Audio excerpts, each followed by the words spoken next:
Hi everyone, this is Rev Kymmi. Thank you so much for joining us. And I'm Dr. G. And this is Season 1, Episode 6.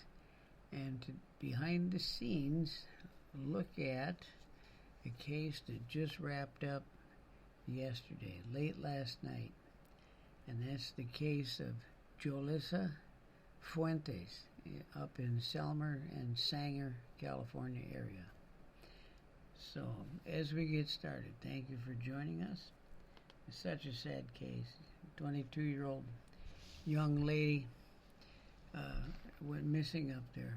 Before we dive into this one, though, bring you up to speed on some of the other things that are going on, we could do, oh my goodness, we could do a lot of podcasts, couldn't we, Kymmi? Yeah, we have a lot to cover. We have a lot of cases that we've helped solve, and we do need to do episodes on those someday when we have time. Yeah, and that doesn't even count current events. I mean, we could do a whole podcast just on wars that are out there, the war crimes that are going on, the crimes against humanity. Some of these, a lot of people, you might not have heard of these. You have Armenia and Azerbaijan are going at it. And once again, the Armenians seem to be, from what I see in the news, are the primary target and victims there. You have Ukraine and Russia, that madness that's going on there. You have China eyeballing Taiwan, North Korea launching missiles into the Pacific Ocean, the China Sea, or whatever, and over Japan. I mean, come on, let's get real. And one I just found out about this week that I was not aware of is the fighting going on in northern Ethiopia with troops from Eritrea, Ethiopia, and up in the area of Tigray in northern Ethiopia. And Colombia continues to have its problems with various insurgent and guerrilla groups. They're trying to get a ceasefire going in a decades-long war. I saw tonight a statistic that in Colombia's decades-long strife, 450,000 people have died, according to estimates. That's just crazy. We also have, and what can you tell us about Stockton, California? Well, before we talk about that, you were talking about Russia and Ukraine. Now, I remember the Lord did show me that prophetically. I was in praise and worship, as I do daily, and the Lord showed me that there was going to be, I saw missiles and fighting and stuff like that. I saw that in June 2020. I have it in my diary, in my computer, that God was warning me about that upcoming war between them. Wow. And the threat of nuclear. It's all in my diary and my laptop. So now what were you saying about Stockton? Yeah, what's going on up in Stockton? Yeah, I worked that case. I used my prophetic gifts to tip off law enforcement in Oakland and Stockton, both police agencies, of the serial killer. And I went into praise and worship, as I do on all the other cases that we've been talking about. And the Lord showed me information about him, a lot of information. And I sent that to law enforcement to give them the tip information in hopes to apprehend that serial killer in Stockton, who originated out of Oakland, California. Oh. How many victims? How many does he have? 7? 7. Well, presently that we're aware of. Okay. I think there is some other individual who is claiming that possibly he's an 8th. Okay. But there's no real link at this time to him. Wow. And then, of course, this month is very important for those of you who have listened to some of our other podcasts, as well as looked at the pinned videos at Kymmi's Facebook page.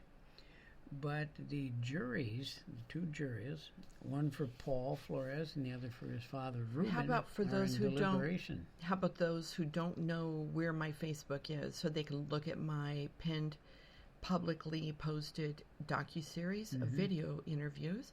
I'm found on Facebook as Kymmi, Kymmi, Bloomberg, BLOOMBERG. And if anybody wants to communicate to me, you need to talk to me through Instant Messenger on Facebook. Okay, yeah, the prosecution and the defense rested their cases last week. Of course, Monday was a holiday, so they're supposed to resume. Oh, you're talking about which case? The Kristen Smart case up in Salinas, California. Yeah, if people don't know, God used me to tip off law enforcement that she was buried under Ruben Flores' Arroyo Grande house, to directly to the lead detective, as well as the Lord showed me another burial site, a landfill. So it made sense when law enforcement on March 15, 2021 hit Ruben Flores' Arroyo Grande house and found that Kristen Smart had been moved. Made sense. Yeah.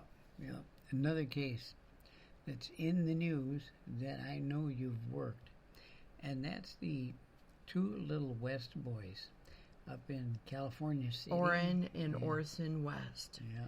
Two cute little toddler boys. Oh, boy, yeah. If they originated out of California City, I worked that case with the lead detective and police chief there, tipping them off prophetically.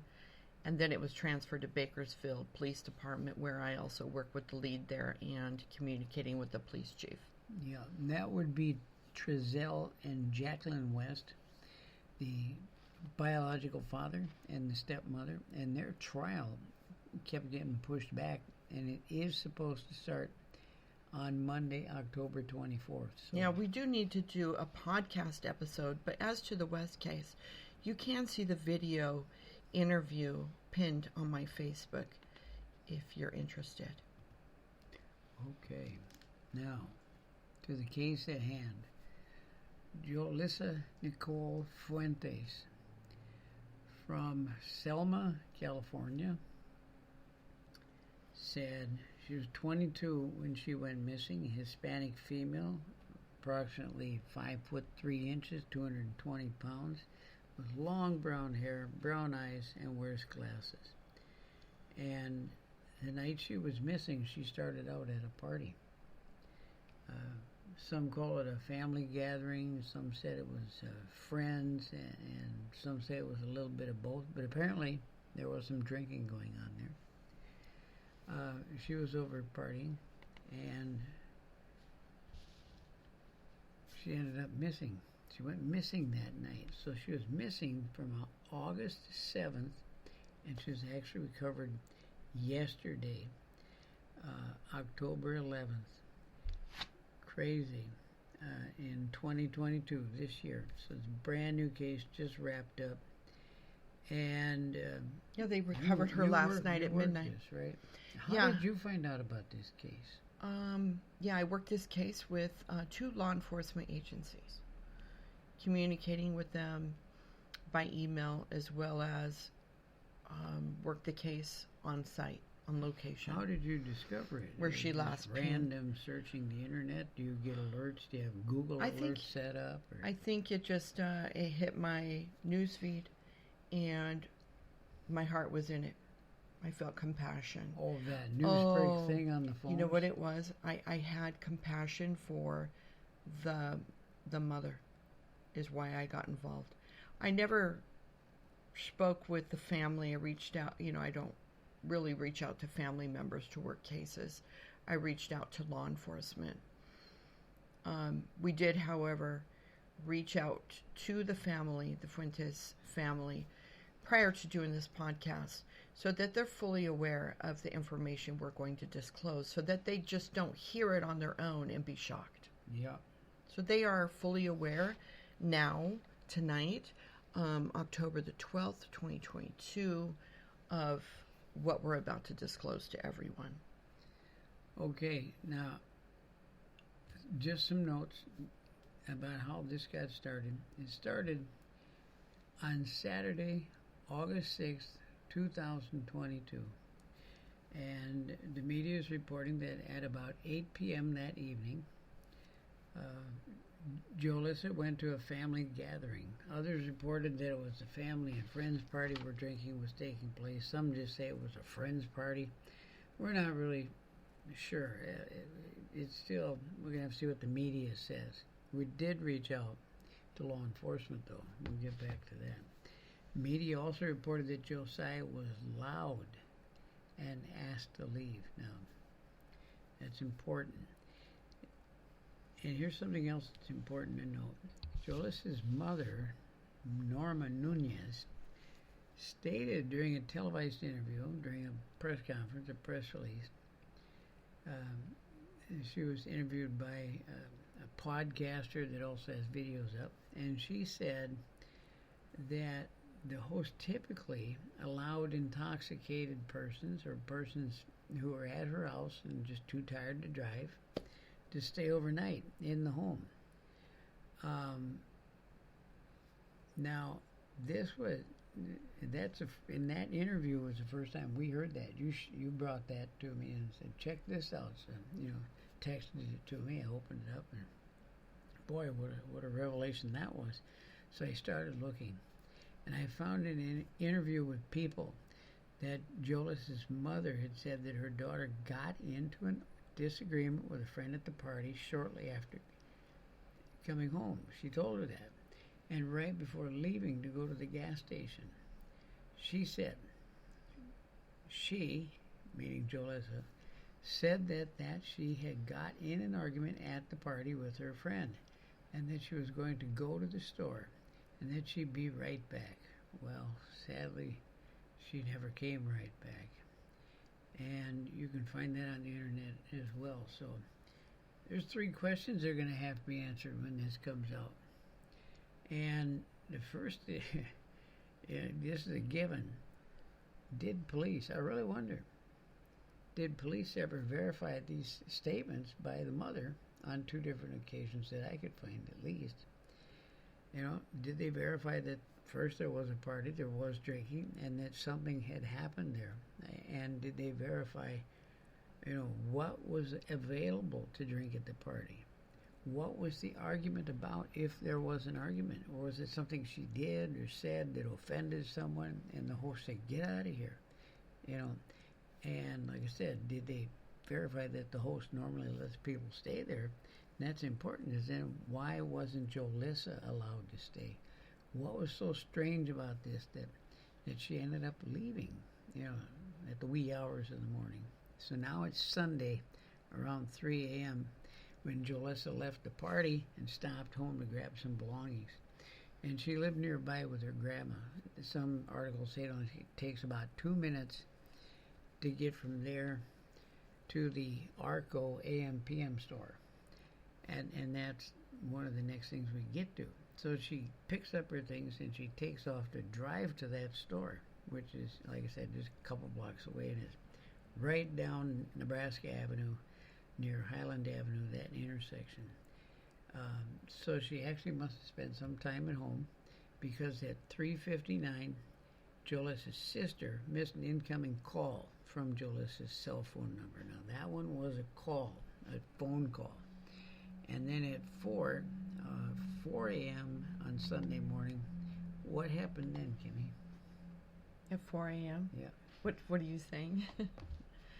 4 a.m. on that Sunday morning, Jolissa was recorded on the closed circuit television, the security cameras at that Arco gas station on the AM/PM convenience store side of it.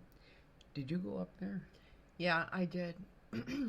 Yeah, I communicated with the police chief, Rudy, and he said that they appreciate my help.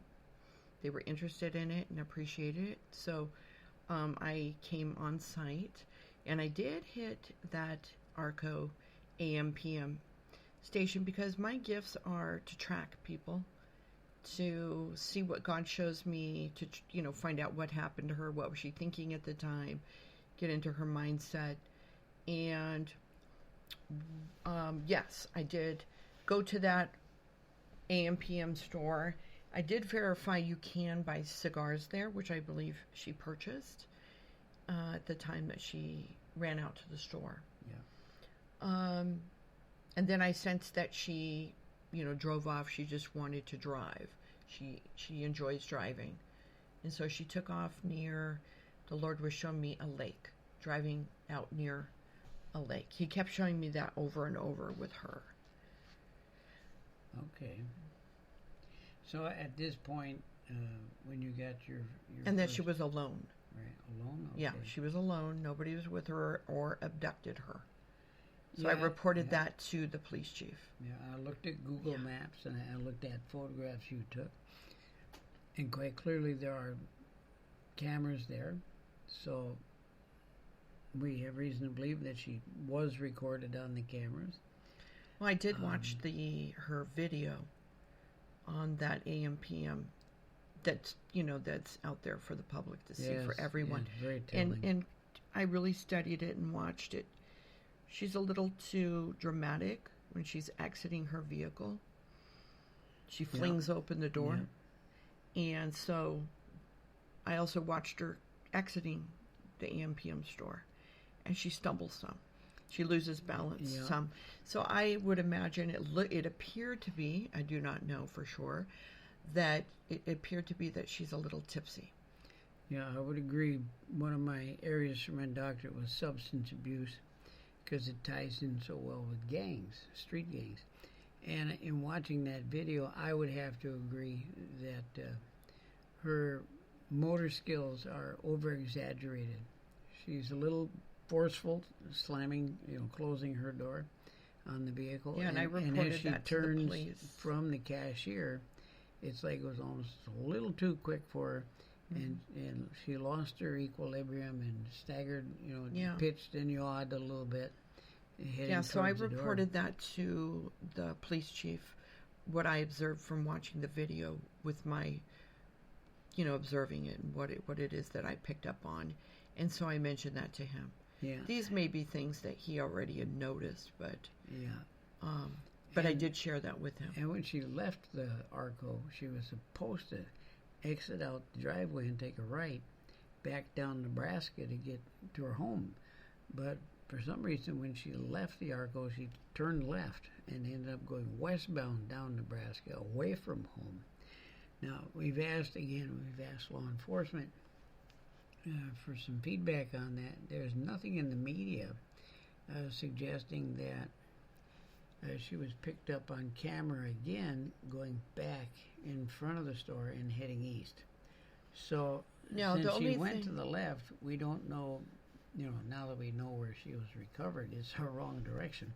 But did she go westbound and then at some point turn go north to get over to even though where she was recovered? Even though it is that I was collaborating directly with the police chief, he didn't share any police file information with me other than the fact that he did confirmed where she last pinged.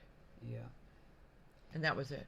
Yeah. The rest was up to God to show me what occurred and where she was, and which you guys will all hear. I will share that information. Yeah, the phone records and the pinging are very interesting to me. That Sunday morning at 5:24, and again at 5:25, Jolissa's sister missed 2 incoming FaceTime video calls from Jolissa's cell phone number. So now we've got right here 2 pings that we've got the phone call at 3:59, now 2 video calls at 5:24, 5:25. That's 3. And that takes care of Sunday. And there's no more phone activity after that. But at 8 p.m. on Sunday, because it's just so weird, Jolissa is actually put into the system as a missing person almost right away. At 8 p.m., she's officially reported as a missing person. And that's when she enters that system, the be on the lookout for Bolo and so forth. Well, Oddly enough, by the time that I entered into this case, what was being said online was that the police chief was saying that he turned it into a criminal investigation because of the fact that this is activity, behavior by her that is abnormal to be missing and to not be using her money, etc. So law enforcement was thinking some kind of criminal investigation, as well as the fact that her parents, her family members, were saying that someone has her. Okay? As well as if you look and do a search with everyone online and psychics and whomever, they were all saying that somebody had her. People were contacting me because they heard that I was working this case. They reached out to me and they said somebody had her. But that is not what God ever showed me. In fact, he showed me she was driving alone out by a lake. He kept showing me her driving on a ridge near a lake, alone. Yeah. And so I told the police that nobody has her. This is not what I see. It's not what God shows me. We're reporting that everyone involved was vocalizing that it was an abduction, that it was human trafficking, sex trafficking, labor trafficking. I think Adventures with Purpose, because they went out and cleared those lakes, they posted their video with a heading, "Kidnapped?" So everyone was pointing at criminal, some kind of foul play going on. But that's never what I said. Never. I actually found the quote that you're talking about in a newspaper article on Tuesday, August 30th, 2022. And this is attributed to Chief Rudy Alcaraz. To this point, there is nothing overtly that leads us to believe that a criminal act has occurred. However, Miss Fuentes has been gone a long time, and this is not normal behavior for Miss Fuentes. So we are treating this as a criminal matter, and that's what the chief said. But August 30th, and it said that he had said that the week prior.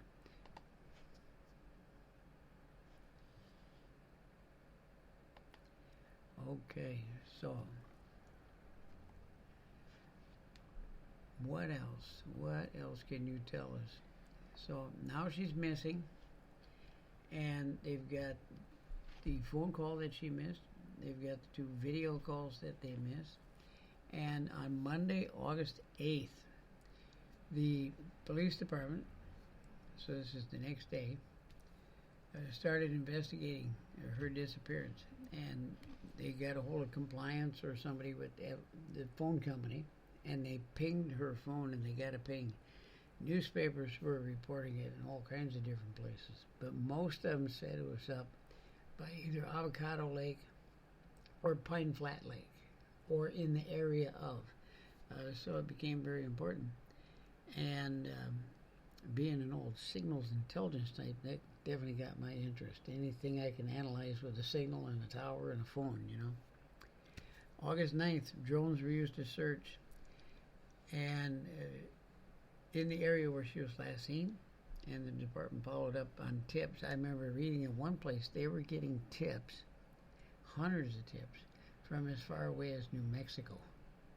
I mean, people were calling in saying, oh, this and that. And of course, you read some of those tips, and again, everybody thinks it's everything from sex trafficking, labor trafficking. No one said ransom for actual rape, keeper and raper and so forth. And even organ harvesting was thrown in there. So that's the 9th. The records that they received showed that Jolissa's cell phone had pinged off of towers and been active as she drove through the city of Sanger, and then it pinged on the tower, like I said, between Avocado Lake and Pine Flat Lake. So I requested that data from the chief. I said, can you give me this? Gave him a little bit about my vita, my curriculum vita, my resume. Doing signals intelligence for 10 years while I was in the Army, essentially working for, NSA, the National Security Agency. And I told him I could really narrow this down to a region. I mean, it's so vast out there. And so I never got that. And that's an absolute shame, because I probably, between your gifts and my skill, we could have narrowed it down to a very small region to begin with. Yeah, I just don't think, it was an active investigation. He was treating it like a criminal one, right? Yeah. So, he didn't want to share information, obviously. Yeah. So, but he was willing to work with me. He said it blatantly in emails that I have several times, and that he wanted information that I had prophetically. He had my initial email to him, I have, here's my law enforcement reference, who is high up in a major Los Angeles law enforcement agency. I'm staying vague because he's confidential, but he's in charge of what the pretty much the detective unit. Yeah, the whole bureau. Yeah, the whole division, bureau, whatever you want to call it. Yeah, so he's a major player. Not just homicide, but yeah. Drugs, So but he had crimes, he had that person's email to check me out as a reference if he wanted to. Also, he had the list of a whole bunch of law enforcement agencies that I have worked with and helped successfully, police chiefs across America as well as sheriffs. Yeah. So because of that reason, he was wanted, he allowed me to work with him, collaborate. And so anyway, for my prophetic information. Yeah. So, where did you want to so back discuss? to the phone calls. Like I said, it would have been great if they could have told me which tower. Because a lot of folks, you drive down the road and you see cell phone towers, and you'll notice that there's a whole array of antennas up there facing in different directions. And, years ago you just had to kind of guess and you went within 10 miles of the tower. But when you get the metadata, and that's not on your phone bill, but when you get the metadata from compliance with the different carriers, it will tell you which antenna, or actually which tower got pinged, and then which antenna. So it's got to be, take 360 degrees, divide it up by 3. It's going to be one of those antennas. So you can see how very quickly that narrows it down. It's only going to be on one side. And then you start looking at the other antennas nearby that phone with that type phone service, like Sprint, AT&T, T-Mobile, Verizon, all those, can hit on, or if it's even on roaming. So even if the simplest would be 2 towers. So now you look at that and you go 50 meters from each, then 100 and 200 and so forth. And you get to a point where you can tell that in order for it to hit on this tower, it has to be here or within that little cone then, on that side that the antenna's on. Otherwise it would have been picked up by the other antenna. You have to keep in track mountaintops, ridge lines, the height, because you have the height of the base of the antenna, and then you have the height of the antenna, and then where on that, tower, and then where on the tower is the antenna. And so you got to look for all that. But when I looked, like I said, it would have been so nice.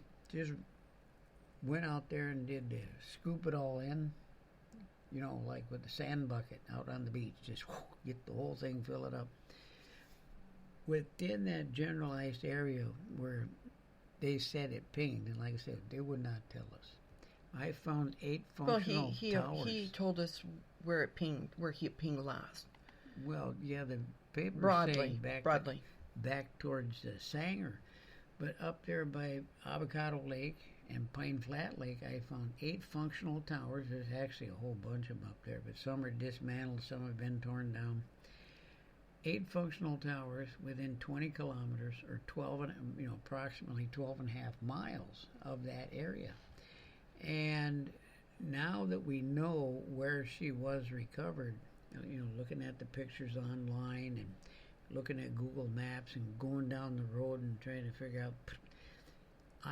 Of those 8 towers, they all range from 5 kilometers, roughly 5 kilometers, or to about 19.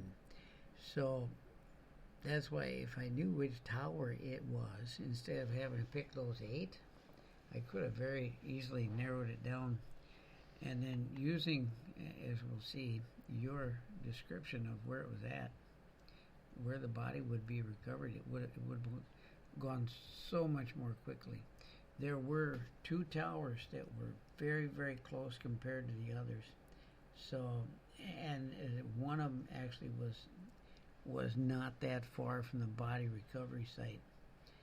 So, anyway, So they probably had vague information yeah. of where they last pinged? Well, Do you think it's just general information? If they contacted the phone company and got the compliance department to send a signal to her phone, and apparently it died after that. We don't know if they kept pinging it. Oh, you mean their emergency pings? Right. It's like reverse call. You send a call to it, and then the phone has to respond to the system with "I'm over here." That's how you get your phone call. Otherwise, it'd take it months trying to find your phone. So your phone's constantly checking in with mommy. It's nice. It's nice to know that law enforcement can do an emergency ping. Yeah. Some people may not know that. Yeah. They can throw out a signal to our phone that will come back to them, It'll ping. But if their phone's off, then it's a no-go. If it's off, yeah. So like if you're trying to live off the grid so nobody can track you, you better shut your phone off. Because even if you're not using it, the system is still going to be pinging it. It has to know where you're at in order for a call to get to you. So anyway, she went missing on August 7th, correct? When was the first time you reached out to law enforcement? And did you reach out to the sheriff's office, the police department? I mean, Sanger, Selma, Fowler? Well, I saw it online. Like I said, I just found it on my news feed, probably like everyone else. Okay. And I see, a lot of missing people, but I pick and choose which cases I want to adopt according to if I feel moved with compassion. Okay. Or if I get information prophetically about that individual. So, sometimes law enforcement calls me or asks me for help on a case.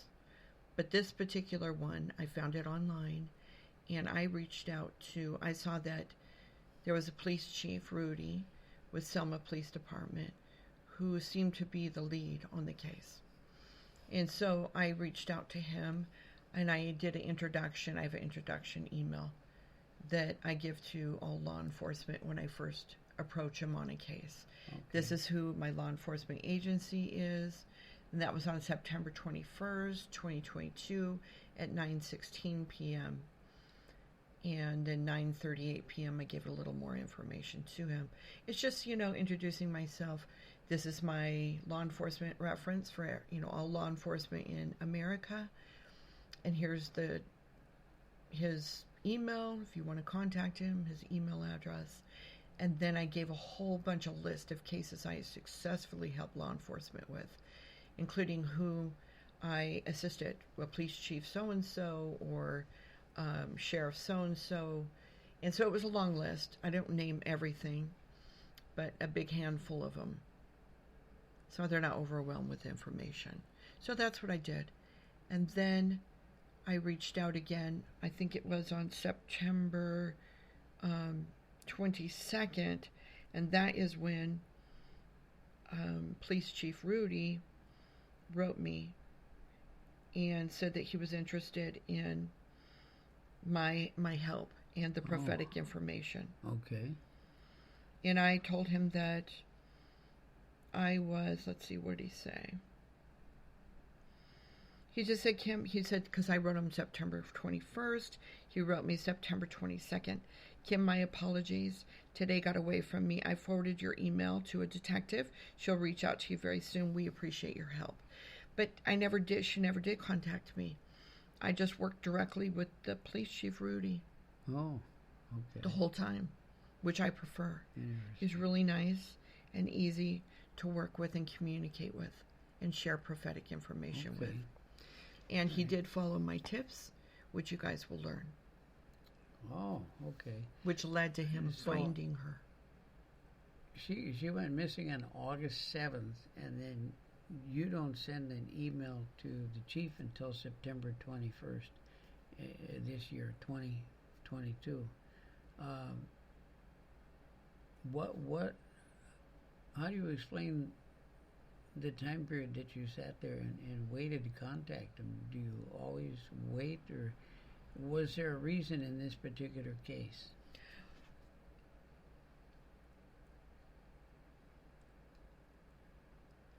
Well, like I said, I was moved with compassion.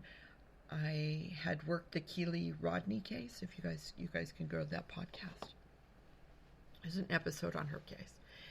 And so as a result of working that case, I watched Adventures with Purpose, and that is how I learned about this case. Oh, from Jolissa, because apparently they hopped on her case after Keely's. So I learned about it, and I felt sorry for the mom because I watched Adventures with Purpose interview the mother and a couple other family members, and I felt sorry for the mom. I'm a mother, right? So, and I have a daughter around the same age as Jolissa. So I wanted to help the mother. And of course, Jolissa helped her too. Okay. So that's why I reached out to the police chief, who was, I thought, the lead on her case. Oh, okay. Okay.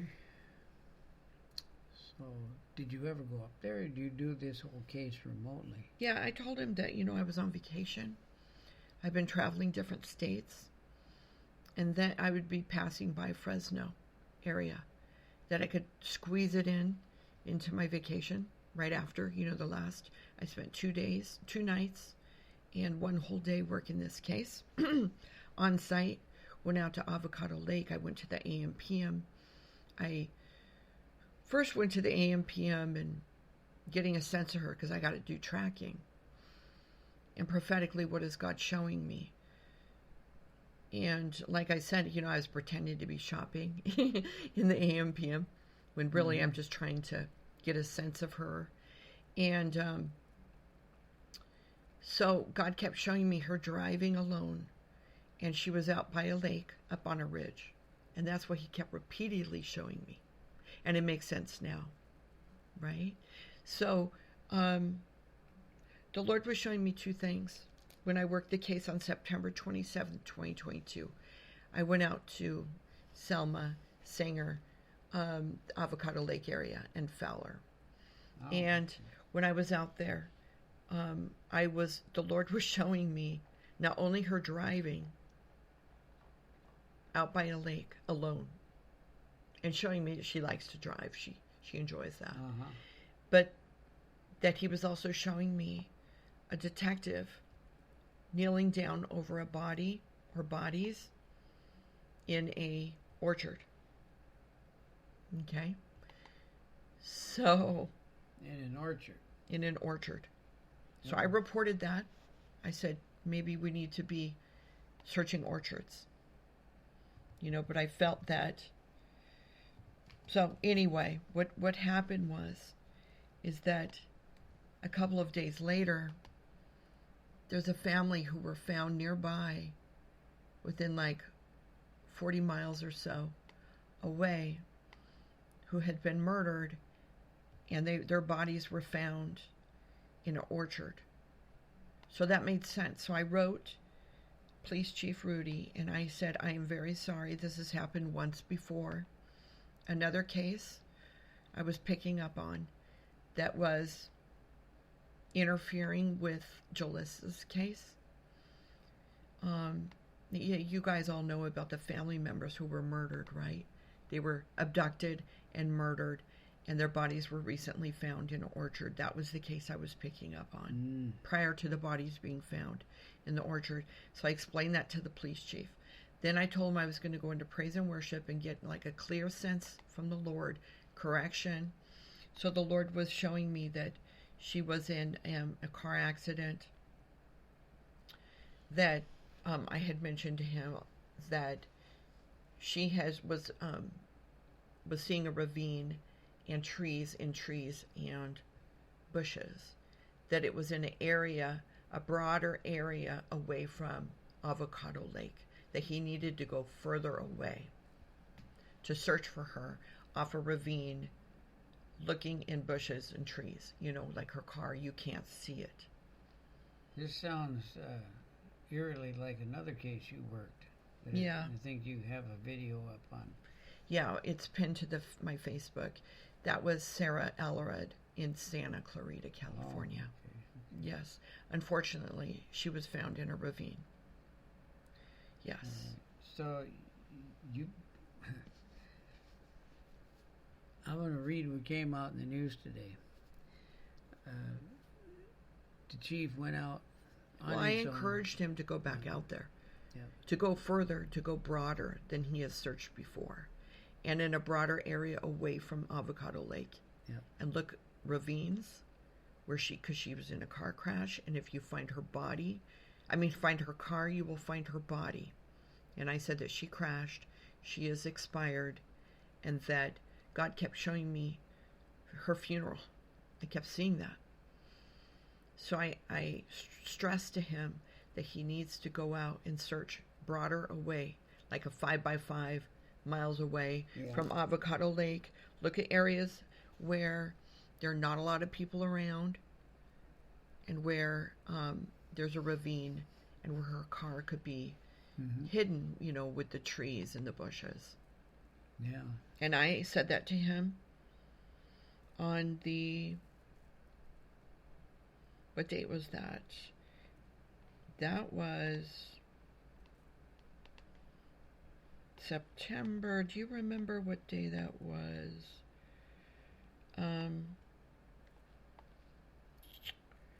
That was on October 7th, 2022. Okay. All right. And he found the body yesterday, the 11th. So, yeah. Let's see. So he on listened Friday, you told him. I think, you know what? He saw firsthand how my gifts are accurate. Okay? Even though he had the whole list of a whole bunch of cases I've worked before with other law enforcement, right? Yeah. But it must have freaked him out. Experiencing it firsthand. How I told him I'm sorry. I was picking up on the family that was murdered, and they were the ones found in the orchard. I'm sorry, that's not your case.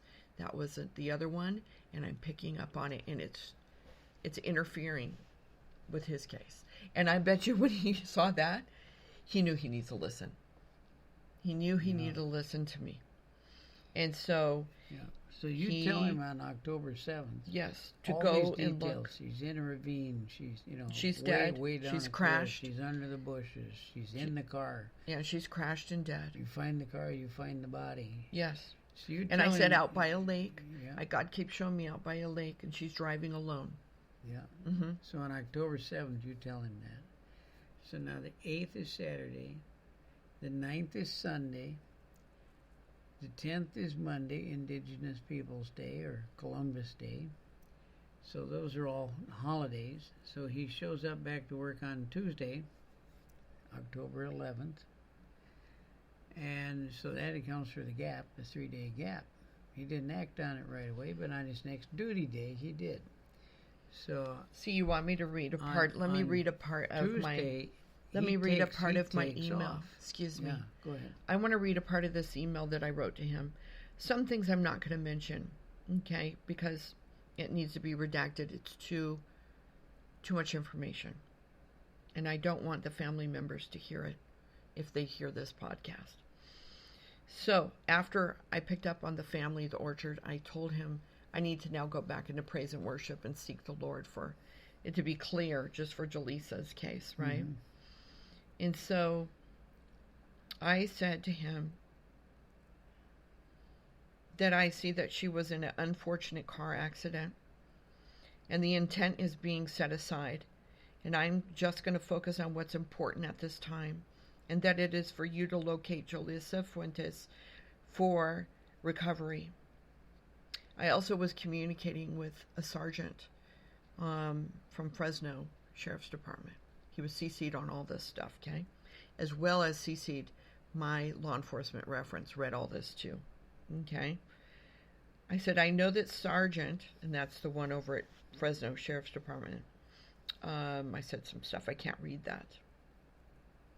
So I said, now I think you all thoroughly searched amazingly, by the way, but logically, she must have driven further in areas not searched, and where people hardly go or see. Otherwise, someone would have called her crashed in to law enforcement.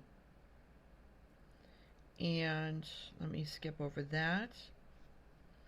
Some more information that I need to redact that I do not want known publicly. So I said,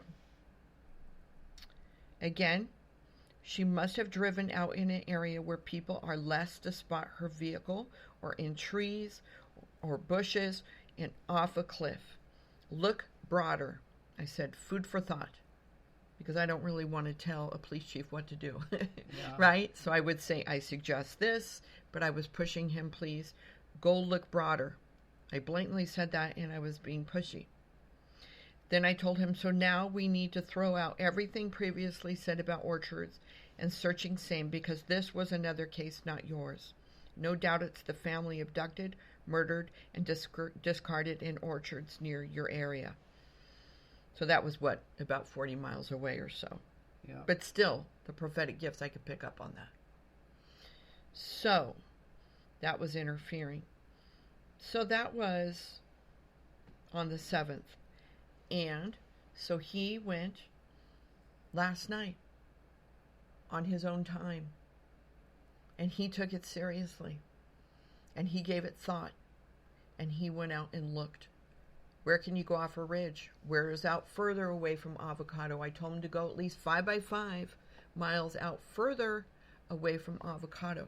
She's out further. So he did. And he found, what did he say? He found some debris showing that that there was a crash, right? Yeah, off of that road. Yeah. He saw tire tracks, walked over and looked. So this was a real collaboration between my gifts, God giving me the insight prophetically, as well as Police Chief Rudy taking my prophetic tips seriously and going out and giving it deep thought and consideration. Yeah. To track and to go out and search and to pursue it. And he did a great job doing that. But it was a collaboration. There was more information than he shared publicly, in which, like I said, this evening we did share it with the family. The Fuentes family do know the behind-the-scenes information, which we just shared with you. Yeah, and it's easy to see how it might have been overlooked without someone giving very detailed description of it. Well, we need to remember, literally God's view of the accident, not man's view from above or below or whatever. But they thought it was a criminal, some kind of foul play going on. Everyone did. Yeah, everyone. But I stressed, no, it's not. She was in an accident alone. And would was... you read your description one more time that you sent to him of where the vehicle would be found with her in it? Well, I mentioned to him about God kept showing me repeatedly, guys. She's out alone and she's driving up on a cliff near a lake. Repeatedly would show me that. And I did express that to him in one of my emails. So, I stressed to him, again, she must have driven out in an area where people are less to spot her vehicle, or in trees, bushes, off a cliff. Look broader. And I said, food for thought, because I don't want to tell him what to do. I used the word suggested. I suggest this. Food for thought. But I was being pushy. And I'm glad I was, and I'm glad he listened and took my prophetic tips seriously. Yeah, And because looking at he the did a great photographs. job finding her. Looking at the photographs. But it was a collaboration. It And really, you know, I'm a reverend. I'm a Christian reverend. I'm not a medium. I'm not a psychic. And, you know, the Bible says that you give credit where credit is due. And so ultimately, yes, I was used, and Police Chief Rudy was used. However, behind the scenes, between the two of us being used, it was God. This is God's glory, and this is something that God did. That the family was praying, and God used the two of us. Yeah. And the sheriff up there, and during an interview, said that it must have been divine inspiration. Yes, that it was. He got, and it was God that got involved. Yes. And you know, to be honest with you, I didn't even share it with you, Dr. G. But the Lord showed me that he was going to direct the police chief's feet, and that he would find her. Yeah. And then it came to pass. I didn't share it even with you. I kept that a secret. He said, he told the newspaper that he went out there, and he said he got lucky. But then he went out there, left about 1 p.m. Yesterday, and you know what? Headed out searching for the body. And then about, you know, he saw curves, so he got out, walked the path, and he's looking, and he saw what appeared like could be tire tracks, and he looked down, and he called, and they came in with drones, and in one article they said with drones, and they looked. They ended up spotting the vehicle, and again, media descriptions vary, so we'll see what the final official report is. That she was down that cliff 250 to 400 feet. And when I first looked at some of the photos, it looked like scrubby, scrub oak, you know, like we had down in Texas. But when they changed the camera angle and you started looking at it, it was pretty thick foliage down there. I could see how a vehicle could roll down the hill and end up underneath this stuff.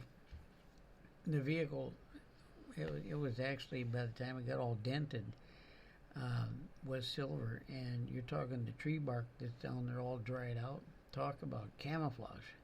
Okay, so on October 4th, 2022, I wrote the sheriff, and I'm always CCing Fresno, the sergeant at Fresno Sheriff's Department, as well as my reference, law enforcement reference. So I said to him, skipping out a lot of information on this email, but I do say here, I do get a hit with my prophetic gifts that she is in a broad vicinity of Avocado Lake. Go broad all around that lake. What, about 5 by 5 mile radius? Or how wide have you guys already gone? I believe you find her car, you will find her in it. And I mentioned, I don't know if I could find the email, but I remember saying how I was leaving the case. You know what, Dr. G, why don't you share a little more information while I find this email? Okay. All right. I want to find the specific email where I tell him someone will find her, a helicopter, or... Oh, I remember that. Yeah, let me find it. Or a person will find her. Okay. Let's see if I can find it. No, that's on the Stockton serial killer. Let's see. Goodness. This is hard. Yeah, like you said, you told them to expand out. I haven't done exact measurements yet, but just approximating the cell towers that I found. Like I said, I wish they had told me ahead of time, because there were 8 of them. And okay, I found it. 2 of them in the north are on top of each other, right next to each other. There's another one below it, so there's 3 up there. one to the west of Avocado and Pine Flat, two to the south, one to the northeast. The one to the northeast is actually the closest. When I measure it, it is actually only about, and you said 5 miles, right? From where she was recovered to that tower is 4.8 miles. Okay, I found the email. Which is within your 5 miles. Yes. So, the information I give is not me, guys. It's prophetic. It's the Holy Spirit. So here's what I said to Chief Rudy, September 28th, 2022 at 11:03 a.m. Hi, Chief Rudy. My prophetic analysis on missing person case of Jolissa Fuentes is, as stated earlier, is my Christian Reverend Ministry prophetic gifts show me she is dead. She will be found eventually. Not sure exactly when or how, but her car will be spotted by a police helicopter or by someone on the ground. I see her funeral in the future. Unsure as to when that is exactly. Time is hard to determine using my gifts. Now that someone was the police chief himself. Yep, it's the truth. And that's exactly what happened. And thank God she has been found. I did say, this is after I worked the case on site. And when I was telling him I was leaving, because I felt bad leaving him. He wanted my help, right? So I was feeling bad. So I said this to him. I prayed this morning for guidance of what I am to do more on Jolissa's case. See, I was leaving the hotel, right? Leaving his area. I prayed this morning for guidance of what I am to do more on Jolissa's case. God directs me to tell you aforementioned and that I am to return home and move on from this case, except I can pray for her to be found. This will come to pass in time. God will make it happen in his timing. God is on her case and will orchestrate what occurs and when. And remember, I told him somebody would find her. Right? I saw her funeral and I saw her being found. So that is exactly what occurred. Yep.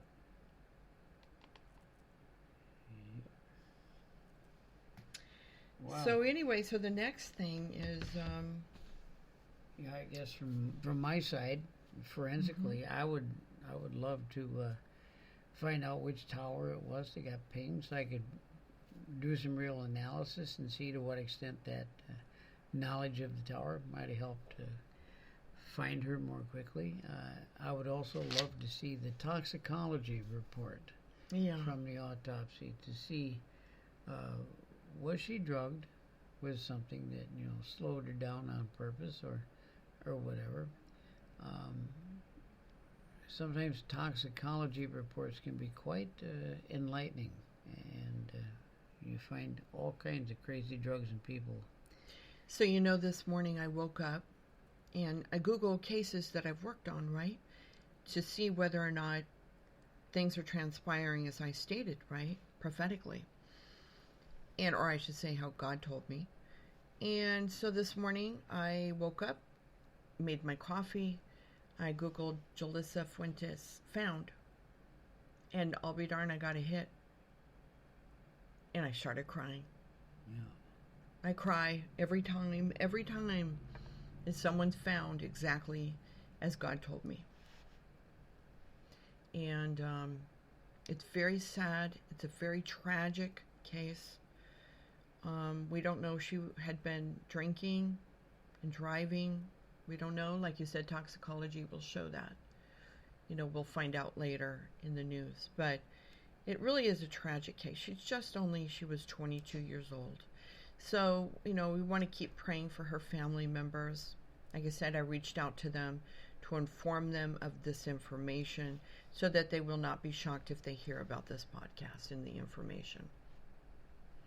Yeah, it's good for them to hear that it was just an accident. I think the chief and others are headed in that direction now too, that it's just an accident, but he was treating it as a criminal, and there's all the conspiracy theorists out there. Yeah, everyone thought she was kidnapped. Who are not going to be satisfied until some evidence comes forward. So we need to pray that the truth is brought forward for the family and for Jolissa. May Jolissa rest in peace. And I pray for her family members and first responders, for them to heal from this as well. Yeah.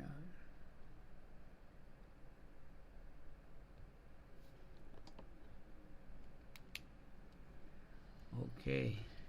So, is there anything else we'd like to talk about in this podcast, or should we just wrap it up there with... I think we should wrap it up. We need to finish Harmony Montgomery's. People can stay tuned. Please, you guys click follow, so that when we do our next upload of our next episode, you will be automatically notified so that you can listen to it. I think the next one we're going to do is Harmony Montgomery. I worked that case directly with the lead detectives there, and texting with them, actually, and giving them information. They thought she was alive at the time I was talking to them, and I said, no, she is not. She had died a few years ago. Yeah. And gave them a lot of prophetic tip information that eventually they did discover that that information was accurate. So we're going to do that episode. Oh, okay. And we pray and hope that the law enforcement solves and takes my prophetic tips seriously concerning the Stockton serial killer. And may he be captured immediately. He needs to be stopped. Yep. I'll reserve my comments for that podcast, but we do need to catch up with some others. And yes, we have a lot of other episodes and stories and true stories. Don't want to put too much out on the Stockton guy yet, not until he's caught. So yeah, I'm not going to say what the information. But after he's apprehended, I'll be happy to do a podcast and share with you guys what it is I said exactly. Yeah, and we're still looking for people to reach out to you and request to be either part of a group reading, for lack of a better term, but a group You session. mean get a prophetic word. Yeah, prophetic just like word. I do the prophetic gift, just like I do on these cases. I can also get prophetic information for you to grow as an individual. Yeah, we get enough people who are interested in that. We'll set up a Zoom session where we can get 20, 30 people, and of course maybe only 2 or 3 will get read that time or get a prophetic word. But it will give the rest who are a little bit more bashful or just want to see, what is a prophetic word? How does it come across and so forth. So that'd be a really good time for people to sit in and just quietly listen and learn, and then maybe they'd want to come back and get their own personalized word from God on what's going on. Believe it or not, this gift, prophetic gift that I use on missing person cases, believe it or not, it's a ministry gift, Christian Reverend ministry gift. I used 20 years in hospital ministry. It just so happens to work also on these cases in real world with law enforcement. So in collaboration with them or just tipping them off prophetically. But, I am to make disciples and teach people the Bible and help them to receive all that God has for them. So if anybody's interested and you want to contact me, please do so through Instant Messenger on Facebook. I'm found as Kymmi, Kymmi, Bloomberg, BLOOMBERG. And I feel moved and compelled, and I don't usually do this on my podcast, but if anybody is moved and feels that they believe in Jesus after hearing these testimonies of miracles that God performs on these cases, I just want to say to you that you can receive Jesus. It's so simple. You just say, repeat after me. Lord Jesus, please come into my heart to be my Lord and Savior and forgive me all of my sin. and Jesus will do that. Okay? It's that simple. And if you can get your hands on a Bible, please do so, Holy Bible, and start with the book of John and read it. And then write me by Facebook and I'll give you your next assignment. Okay? So Jesus is for everyone. The Bible says that whosoever calls upon the name of the Lord will be saved. Not maybe.